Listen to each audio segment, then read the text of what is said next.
Quando as pessoas pensam em erro financeiro, imaginam algo óbvio. Um investimento que deu errado, uma dívida mal feita, uma escolha impensada. Mas o erro mais destrutivo da vida financeira não se parece com erro. Ele parece prudência, parece responsabilidade, parece maturidade. É o erro de passar anos fazendo exatamente o que todo mundo faz e esperar um resultado diferente. Você trabalha, recebe, paga contas, consome um pouco, descansa. No mês seguinte, repete. No ano seguinte, repete.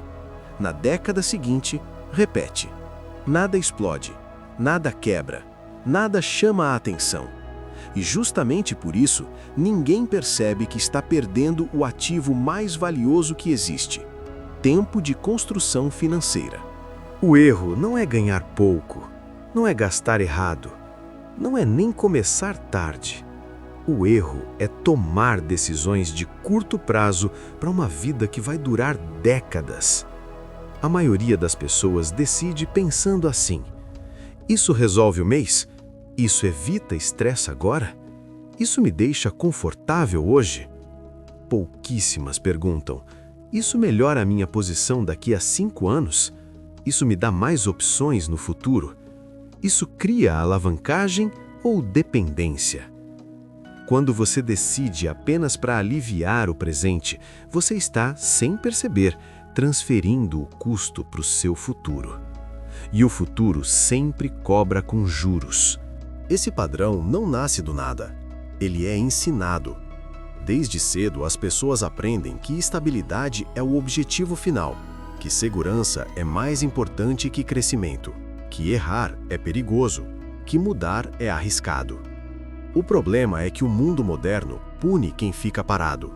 O custo de vida sobe, o mercado muda, a tecnologia avança, as regras do jogo se alteram.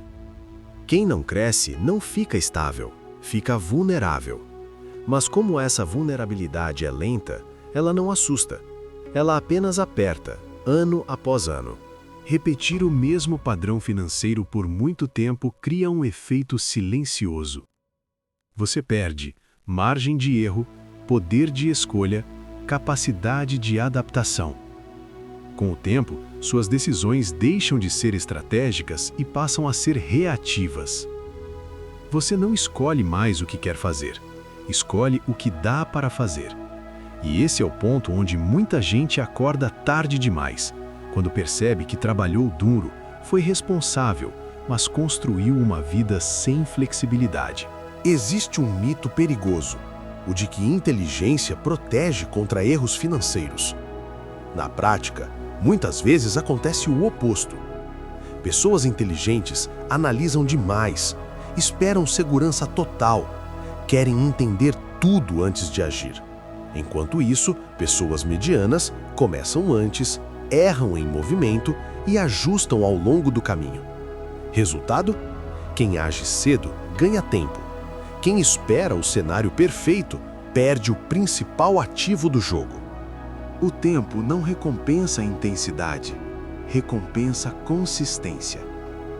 Pequenas decisões repetidas por anos criam resultados que parecem sorte para quem observa de fora. Mas não há nada de mágico nisso. Há apenas acúmulo. Quem começa cedo, mesmo errando, ajusta. Quem começa tarde precisa acertar muito mais e sob mais pressão. O erro de 40 anos é ignorar esse efeito simples. Conforto excessivo no presente cria fragilidade no futuro. Quando você escolhe sempre o caminho mais confortável, evita aprender coisas difíceis, evita assumir riscos calculados, evita sair do padrão. Você pode até ter paz hoje, mas está construindo ansiedade futura. Liberdade não nasce do conforto, nasce da capacidade de escolher. Depois eu invisto. Depois eu aprendo. Depois eu penso nisso.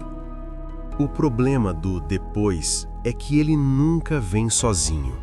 Sempre vem acompanhado de mais responsabilidades, mais cansaço, mais medo. O melhor momento para construir algo era anos atrás. O segundo melhor momento é agora. Mas o erro de 40 anos faz as pessoas acreditarem que sempre haverá tempo. Não haverá. Quebrar esse erro não exige genialidade, exige mudança de horizonte. Passar a decidir pensando em acumulação, opcionalidade e longo prazo. Não é sobre ganhar muito rápido, é sobre parar de perder lentamente. Quando você muda o tipo de pergunta que faz, muda o tipo de vida que constrói. O futuro não aceita desculpas. Ele apenas entrega o resultado das decisões repetidas. Quem escolheu curto prazo, vive curto alcance. Quem suportou o desconforto, constrói liberdade. O mesmo tempo que destrói quem repete erros, constrói quem decide diferente. A pergunta final não é se você vai pagar o preço, é quando e de que forma.